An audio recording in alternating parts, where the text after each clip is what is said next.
Hello, welcome back to Coach's Corner. I'm Coach David Wells.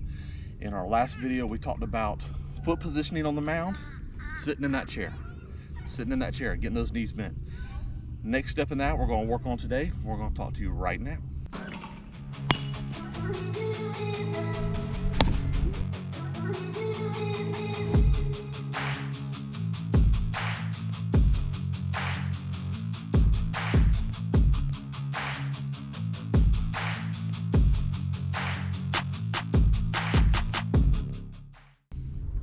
All right, in the last video, I talked about foot position on the mound, drawing our little line in the dirt to help the young kids learn where their front leg should land.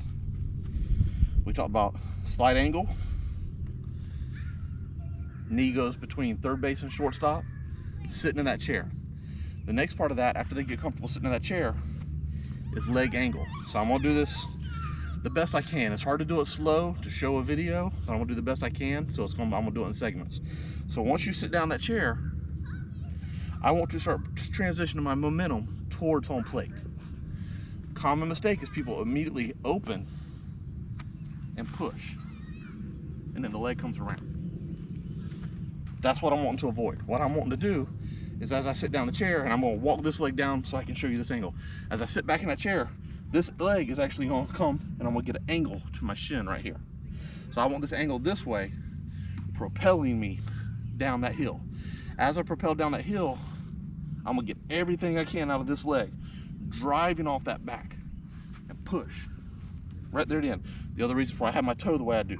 If my foot's like this, I don't get that same push. If I'm like this, I got that ball of my foot on that mound, I can pop it and drive. So I'm getting that last little bit of leg and hip pop. On the front side of that is our plant leg. We drew this line last time. Like I said, if you're a right-handed pitcher, I don't want my foot going towards that left-handed batter's box. I want it going towards the righty. If you're a left-handed pitcher, you don't want your foot going to the righty. You want it coming to the left-handed batter's box. So as I'm driving down, I'm wanting this front leg not to swing and open. Don't let that joker swing open. Keep it down the hill, and that should be planting. When I plant, that leg now becomes my fulcrum for power. So I plant, I don't want to lock it and hyperextend in the knee. I want to keep a little bit of tension there, but I don't want it to give on me. I want it firm plant.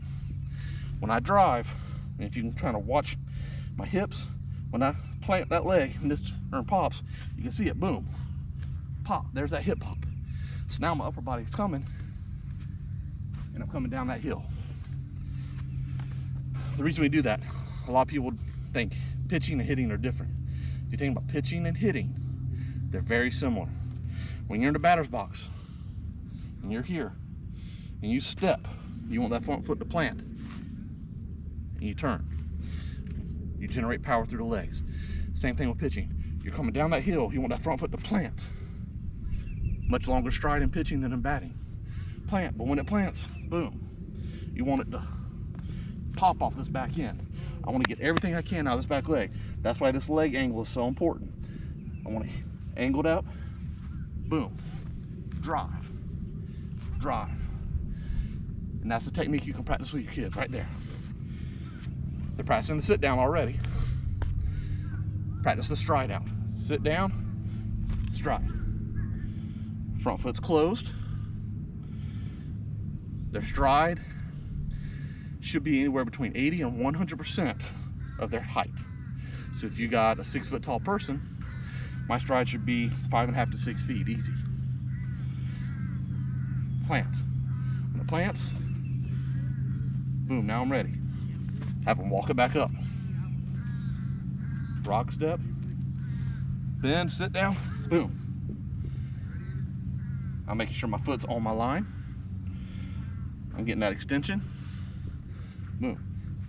Repetitive, over and over again. As they get more comfortable, start popping those hips more. So as they get comfortable, boom. When you're doing it right, it's a high speed, almost a violent movement. You land and it is a boom, pop of those legs.